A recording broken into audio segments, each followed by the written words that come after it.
Al-Maulam, Deputy Prime Minister and Minister for Foreign Affairs and Expatriates of the Syrian Arab Republic.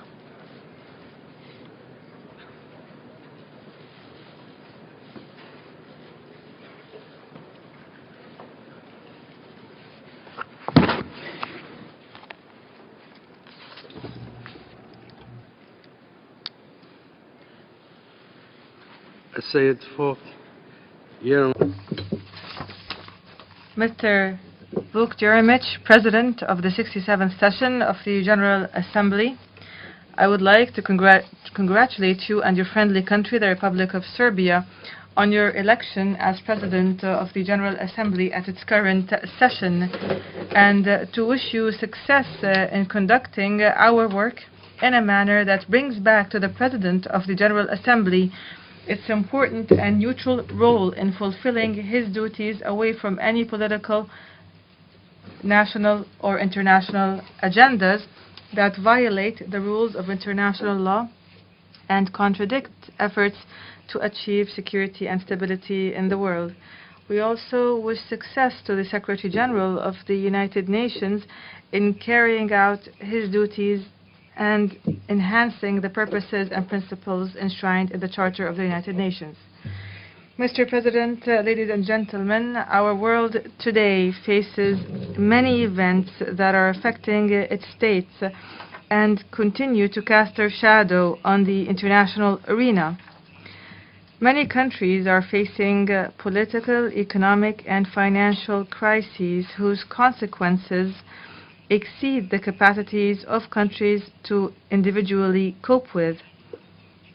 And while the peoples of the world await effective and coordinated international efforts to overcome these crises, reality indicates instead an escalation of hegemony and domination over the fortunes of nations and peoples in a way that contradicts the principles and purposes enshrined in the Charter of the United Nations and the norms of international law.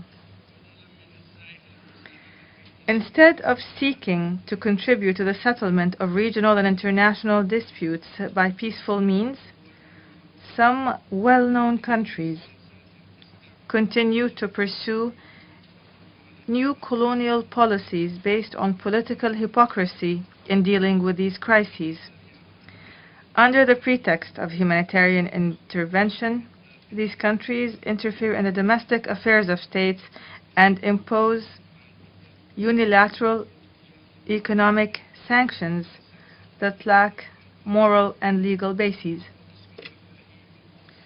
And under the pretext of concepts such as the responsibility to protect, the drums of war are beaten, and the seeds of sedition and unrest are sown to damage the structure of national societies.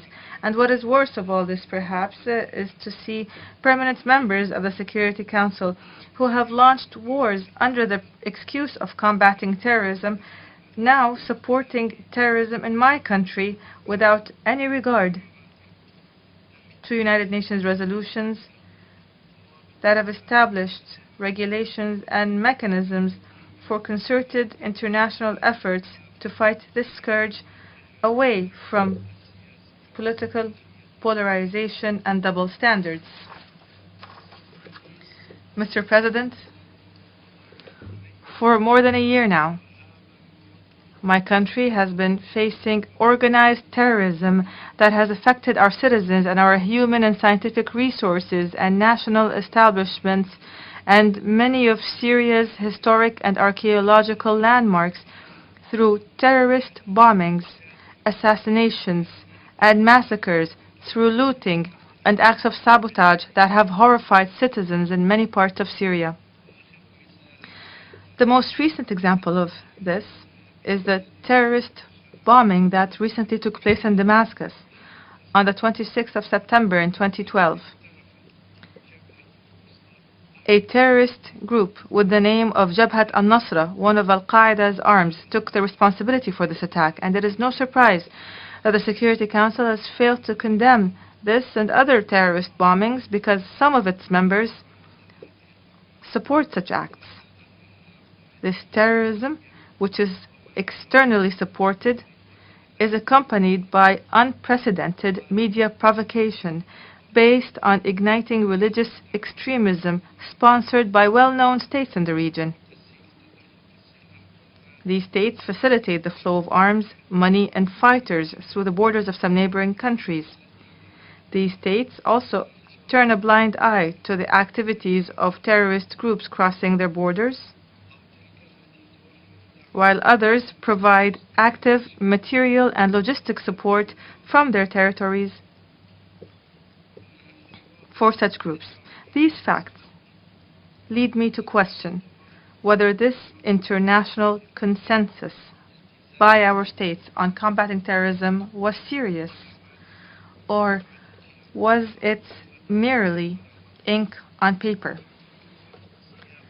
In what context can we classify the explicit request by the United States to the armed terrorist groups not to surrender their arms as a response to amnesty decrees and decisions issued by the Syrian leadership? We also wonder to what extent the statements made by Qatar, Saudi Arabia, Turkey, the United States, France, and others, to what extent do these statements, which clearly incite and support terrorism in Syria with money, weapons, and foreign fighters, to what extent are these in line with the international responsibilities of these countries in combating terrorism?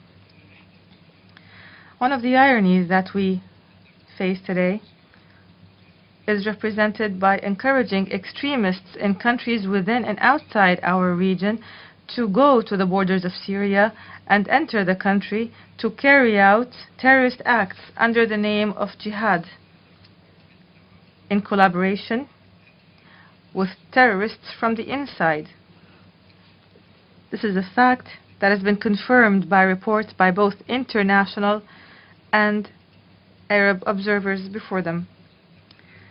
And to this very day, and as a result of this terrorism, Syria has lost thousands of martyrs from among its military ranks and civilians as a price for its efforts to defend the integrity of the Syrian state and its citizens in the face of this global terrorist campaign.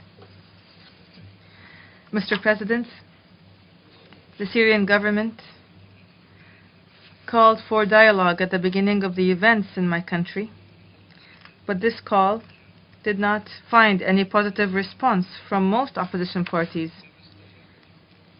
Moreover, my government responded positively throughout the crisis to each and every sincere initiative that aimed to find a peaceful solution, a solution that is based on national dialogue among Syrians, that rejects external manipulation, and that stops the shedding of Syrian blood and preserves the unity of Syria and its future. Based on this principled position, and despite the Syrian leadership's conviction that there are no sincere intentions among some regional and international parties that push for the escalation of the Syrian crisis and which fuel its fires and feed it by thwarting all attempts for dialogue and insisting on creating a state of instability to ensure the need for foreign interference.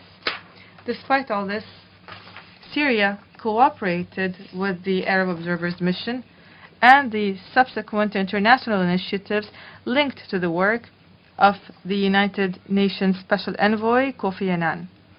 Out of this principle, Syria received the United Nations Supervision Mission in Syria, UNSMIS, and furnished it with all facilities needed to enable it to deploy in Syria in an unprecedented record time. The Syrian leadership also announced its full commitment to the implementation of the 6-point plan presented by Mr. Annan and started the practical implementation of its provisions. It also welcomed the Geneva communique that stressed the need for the implementation of these provisions. However, the behavior of the armed groups, which sought to exploit the Syrian government's commitment to the plan and to the Geneva communique, in order to make gains on the ground and expand the area of their presence. Added to that, the statements issued by some Western and Arab countries, all of these have exposed the actors and states working to thwart all these initiatives. Syria has welcomed the appointment of Mr. Lakhdar al-Ibrahimi as the Special Representative of the Secretary General to succeed Mr. Annan. It has stressed its willingness to fully cooperate with him on the principles agreed upon by the international community, particularly the 6-point plan and the Geneva Communique. I would like to tell you that the success of any international effort requires, in addition to the commitment of the Syrian government, a commitment by the states supporting armed groups in my country, and at the forefront of which come Turkey, Saudi Arabia, Qatar, Libya, and others. A commitment by them to stop arming, funding, training, and harboring armed terrorist groups, and to encourage dialogue and renounce violence instead. Mr. President, for more than 1 year now, Syria has been saying that my country is witnessing a two-sided problem. The first side is linked to the need for political, economic, and social reforms demanded by the public.